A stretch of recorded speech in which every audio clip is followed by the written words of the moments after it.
I think that the number one concern for our country is still the need for jobs. The numbers that our president likes to brag about are false. It doesn't include the people who have given up trying to find work. Not only do we need to seek out those who have given up looking for work and are no longer counted, we need to have jobs for those who are underemployed and those who are officially unemployed. We need to have jobs for those kids in college who can't find work. We need jobs, and we need good jobs. We need to have good jobs because when the next recession hits, and it will given our current government's inaction, even more people will be put out of work. We need good jobs that can allow people to have a decent quality of life, where they can spend time with their families and help their children grow and have better lives themselves. There are just too many Americans who are working 60 to 80 hours a week just to make ends meet, just to have a place to live, just to keep food on their table. Unfortunately, there will always be poor people, but right now there are way too many. Where do we find these jobs? For one, our infrastructure is crumbling. Rather than building another strip center, why not rebuild a bridge? Rather than repair a power line, why not build a new power grid? Rather than build a pipeline, why not install solar panels? I think we still have tremendous opportunities for work and for reshaping this country. At the same time, so much opportunity that it boggles the mind. But we, our government, likes to get tied up in the boondoggle. These jobs will not come from those lost overseas. Though I would like to create incentives to lure those jobs back to this country, I think that the Great Recession taught companies that they can make as good a profit or even more with fewer people. As a former business owner, I know that a business wants to cut costs. If it was saving costs with cheap labor overseas, then a company which brings its operations back to America will simply save on cost in the U.S. by employing automation. The day of the blue-collar job that pays $30 per hour are over.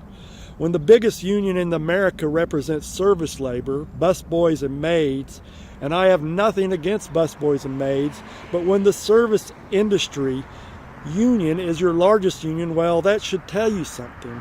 It tells me that we need better jobs, and certainly better education will help. Better teachers and more jobs for teachers, incentives to be teachers. But I also think we should think outside the box.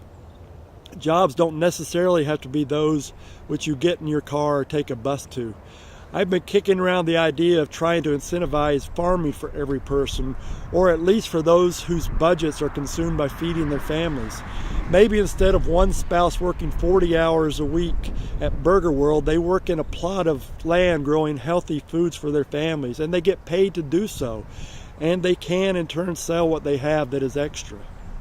Along these same lines, we should disincentivize agribusiness that grows the foods that turn the biggest profit, not create healthier people.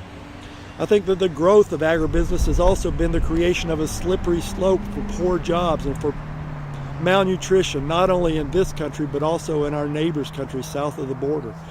I think we need to look at projects such as the Columbus Idea Foundry in Ohio, which has expanded my idea about farming and added areas that use factory space and turn it into opportunity zones where people can not only learn new crafts, but also have the space and tools to implement those new skills and create. I think that there are lots of ideas in this country, and those ideas are found within people who don't have the opportunity to put those ideas into action. I'd like to add that having been retired for the past few years has given me new insight as to what a satisfying job provides in a person's life. Work not only provides a good life with its obvious tangible benefits such as a car, a smartphone, and food on the table. A good job gives you a reason to get up in the morning and be happy with your life. Contrary to what a lot of Republicans believe, people want to work. They don't want handouts. Even if you have a roof over your head and food in your belly, having a reason to get up makes life worth living. Thank you.